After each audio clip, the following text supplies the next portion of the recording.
等到落堂，真係好肚餓啊！等我即刻衝落去飯堂搵埋香人同埋子軒一齊食飯先。喂，香人子軒，你哋傾緊啲咩啊？我哋要一決高下，睇下邊個飯盒先至係最低碳。咁啱嘅，我都減緊肥啊！近排冇啖好食，今日我個飯盒就得返雜菜鮮果沙律同埋烚蛋咋。減肥？乜嘢減肥啊？我哋唔係講減肥喎。明明聽到你哋講緊低碳㗎喎。齊欣，我哋係就係講緊低碳，不過我哋講緊碳排放嘅碳，唔係碳水化合物嘅碳啊。哦，搞錯晒添。咁咩碳排放啊？碳排放就係一個活動或者產品所產生並排放到大氣中嘅溫室氣體嘅總量，主要來自燃燒化石燃料，好似煤炭、石油同埋天然氣。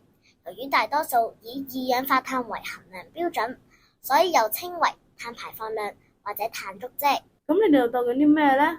我哋想做個盲盒大測試，隨意喺學校飯堂揀一個飯盒，再運用老師講過嘅飲食方面嘅碳排放知識去決定邊個飯盒先至係最低碳。我好肚餓啦，不如快啲開飯先，邊食邊傾啦。又好啫，數三聲一齊開飯啦！3、2、1，開！咦，我今日嗰盒係番茄蛋豬牛肉飯喎，你呢？睇下先，哇，係洋蔥炸豬扒飯啊！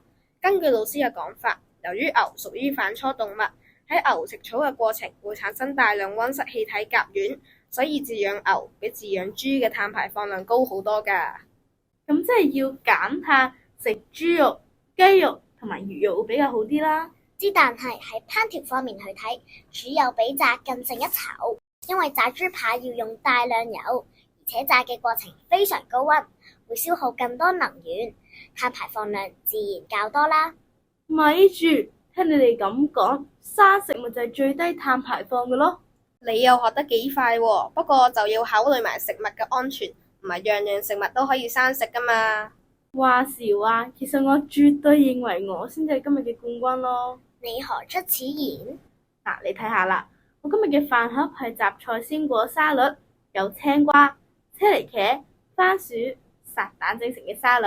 無論係選擇食材以至烹調方法，都係你哋啱啱所講嘅低碳之選，簡直係又低碳水又低碳排放啦。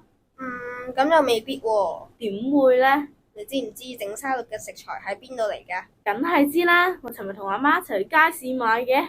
青瓜係日本溫室青瓜，車厘茄嚟自以色列，番薯係韓國空運到港嘅，而雞蛋就係泰國蛋，全部都係新鮮食材，我敢保證絕對冇問題。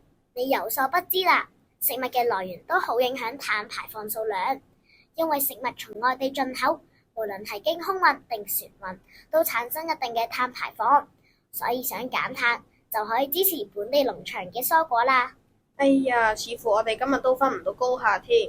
唔緊要啦，反正我哋3個已經學識咗點樣運用低碳飲食嘅知識，不如就等我教埋收聽緊嘅你哋啦。